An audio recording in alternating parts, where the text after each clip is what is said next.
What's going on? This is Ryan with Automatic Comics, and up next we are going to go over the top 10 Bronze Age keys. Which ones look like they're good to be picking up right now, which ones to avoid, and which ones maybe you just want to watch for a little while. Stay tuned.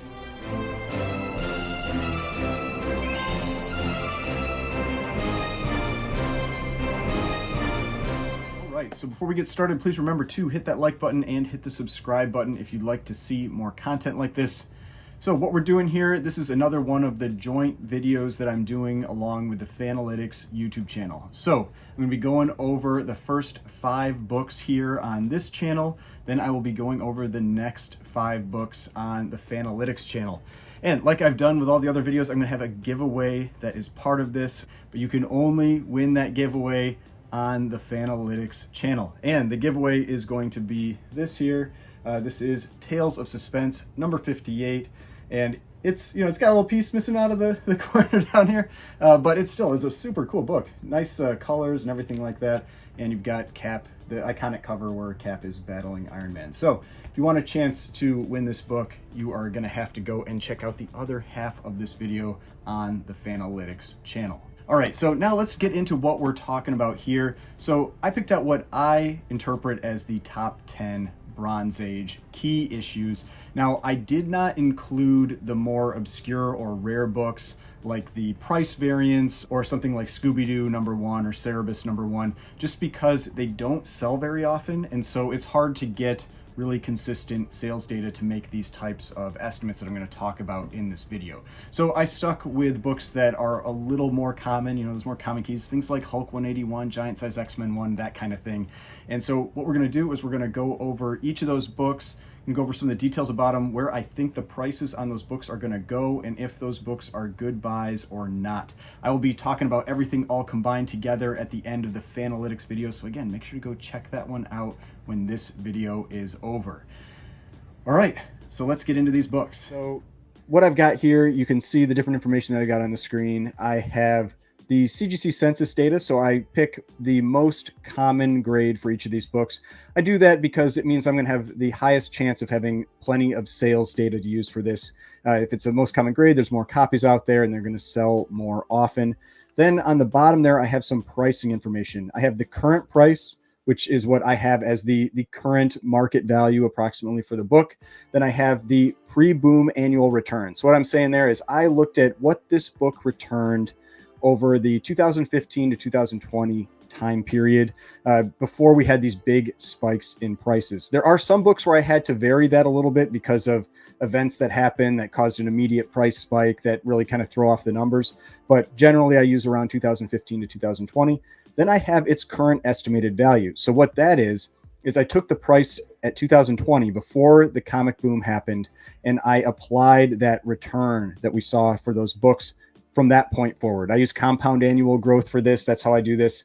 And I estimate what the value of the book should be based on that pre-boom return right now. So this is like if you have the book kind of like going up in price, it had this big spike, and now it's coming down and it's getting back to that line that it was following prior to the comic boom. That's where I'm estimating the value at. So this first one here, let's get into this. We're starting with a DC book. We've got Batman number 227. There's not a lot of DC Bronze Age keys that I put up at this higher level tier, but I wanted to include this one. You may disagree with that, but hey, it's still useful information. With Batman number 227, it's this classic Neil Adams homage cover to Detective Comics number 31. This one, the most common grade is a 7.5. It has 2,185 total copies on the census with 7,180 universal copies. At a 7.5, there are 225 copies with 181 universals. You can really see, well, as the video goes on, the differences that you have between these different books. It depends on how old the book is, because the Bronze Age covers a pretty decent span of time, as well as whether it's Marvel or DC. Now, when we get to the current price, 7.5 right now is going for $1,000. It actually had a record recently, May 5th of this year, sold for $1,150, but right now going about $1,000. And its return from 2015 to 2020 was about 12%. Annually, that is around what this book was returning. But in June of 2020, this was a $475 book. If you apply that 12% return, you get to just $670. Now, this book has gotten a lot more popular lately, so it's possible that it's reset a new baseline and that the prices won't come back down. But so many books that I've seen over the last year or so have come back to that trend line or have really kept moving down towards that trend line that I don't really want to trust in that. And this one looks like it has quite a bit of risk to it. Sitting at $1,000 right now, the estimated value being about $670, what it was doing before the comic boom. That is a 33% downside. That is a lot of risk on this book. So definitely one that I would be cautious around. I do like it. I think it's a great cover. I think it's a great book, but it is a book that has spiked quite a bit and hasn't really retreated as much as some of the other books out there. I mean, for example, a 9.0 just set a huge record recently for a White Pages copy, sold for $3,840 on June 6th. So this is a book that I feel like is still a little too hot and I would be wary of it. All right, now for number 9. Now we're jumping to Marvel. We've got Iron Fist number 14. This is the first appearance of Sabretooth, and he's right on the cover.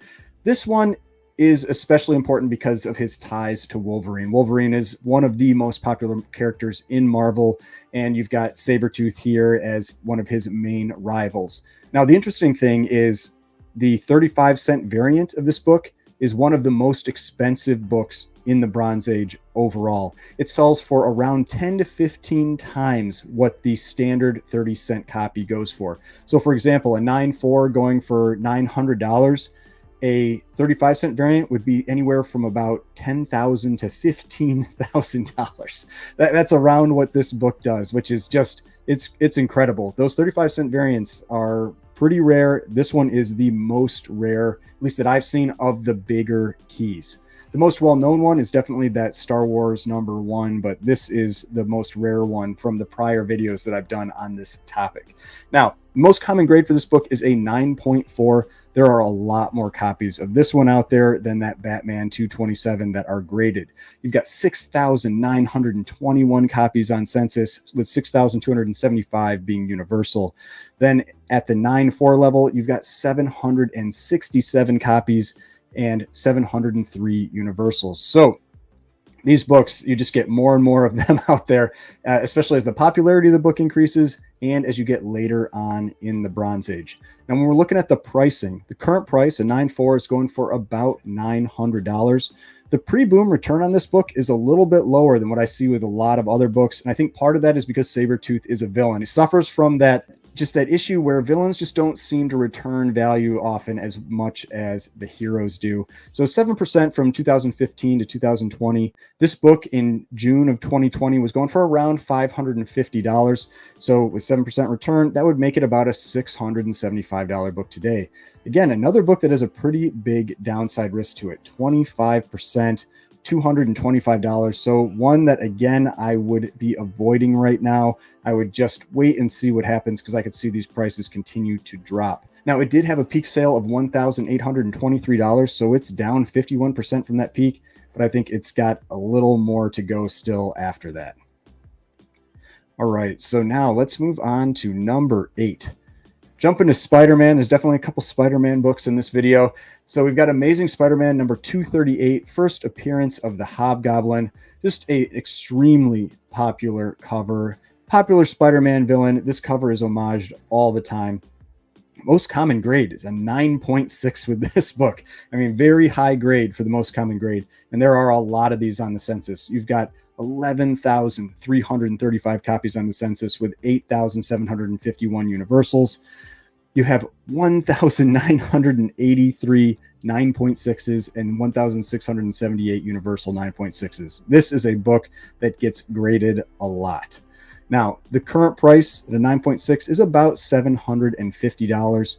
It had a pre-boom return from 2015 to 2020 of 14%. It had a price of just $425 in June of 2020. That would put its current value at around $630. So, downside risk of 16%, not as bad as the other ones, but to me, this is still one where I would take a wait and see approach. Now, it had a peak sale of $1,500. This book really went crazy. This book got very expensive. Peak sale of $1,500 and a 9.6. So it has come down 50% so far. But like I showed here, I think it still has some room to drop. All right, so now for number 7. This is one of my favorite covers of all time. I absolutely love this cover. Something about just the blue and the yellow against each other looks so great. So this is the first appearance of the Phoenix, one of the biggest and best storylines in the X-Men, probably you could say in Marvel. And it's just one that's used a lot. That's why it's been used in the movies so much, even though they have not done a good job with Phoenix yet in the movies. Now, this one, most common grade, is an 8.5. This one also has quite a few copies, even though it is earlier than that Amazing Spider-Man 238. Total of 7,638 copies on census with 6,460 universals. At an 8.5 alone, you've got 804 copies with 681 universal copies. At that 8.5 level, it is around a $500 book right now. Prior to the comic boom, this book was returning about 15% annually, had about a 15% growth. And so given its price of $375 in June of 2020, that would put its current estimated value at $570. Now, this is one where you actually have that current estimated value above where it is right now. This is a book that I've been watching it. Like I said, I really like this book, and I feel like it has overcorrected. It did go up a lot, but then I think it just went too far on the downside, and this shows that. You've got an upside potential of 14% right now. That's showing that this book may be undervalued. So definitely one that if you've been waiting to pull the trigger on this book, this is one that you might want to consider.